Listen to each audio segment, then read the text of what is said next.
forecast with Mid-Michigan's only live radar.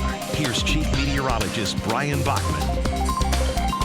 All right, a very good Thursday evening to you, everyone. Another steamy, muggy day around the region. Not quite as hot as it's been, with most high temperatures only climbing into the low 80s as opposed to upper 80s and low 90s, but still more than enough warmth and humidity to spark off tonight's round of showers and thunderstorms, which are still moving through as we speak. Here's a look at the first Warn 5 pinpoint Doppler radar. You can see live from MBS, we have an elongated kind of band of storms snaking its way around Saginaw Bay. In fact, really all along the north shore of the bay at this point, then spanning just east of Bay City and Saginaw, moving into the Lapeer area, and continuing on a northeasterly track that will take it across the Thumb over the next hour to hour and a half. In addition to that, we have another complex of light to moderate rain spanning just into the Houghton Lake area, west side of that area. That'll come through over the next hour and a half or so as well, tracking along M55, and the possibility will be there for a few more widely isolated showers and maybe a rumble of thunder overnight.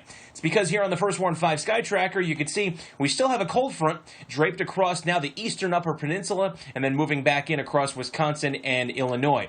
That front has been taking its time doing so over the last few days, but will finally begin to track east across the lower peninsula overnight, taking this warm and humid air mass that we've been sitting in now for several days and gradually replacing it with a cooler, drier one.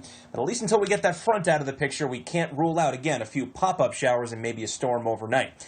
Here's what's happening on the other side of that boundary, though. You look at most of our temperatures here locally, sitting in the low to mid-70s. That also spans to the south into places like Cleveland, Detroit at 74.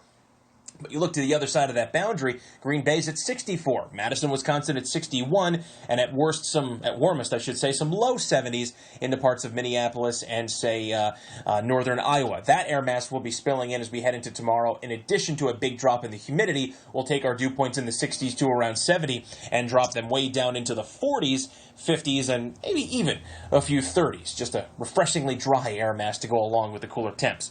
As for tonight, though, on the hour-by-hour forecast, midnight continuing to show hit-or-miss showers, possibly an embedded rumble of thunder that will continue into the 5 o'clock hour tomorrow morning, and at least as far out as about midday. I don't expect any of the showers or leftover storms tomorrow morning to be particularly heavy, but just a possibility that we will have to deal with until lunchtime.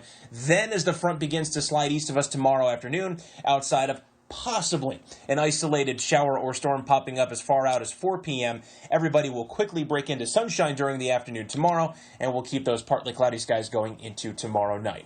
As for the rest of tonight, isolated showers and thunderstorms remaining in the mix. Low temps, though, cooling better than they had the last few nights, down to the low 60s. And high temps for tomorrow, significantly cooler than we've been, but normal for the final days of May. Chance of morning storms giving way to decreasing afternoon clouds. And then in the First Warn 5 7-day forecast, 64 for a high temp on Saturday, 65 on Sunday with mostly sunny skies. So by the time we hit tomorrow evening, and especially with lows also for the next few nights in the 40s, thinking you could finally give the air conditioning a break and opt for some open windows.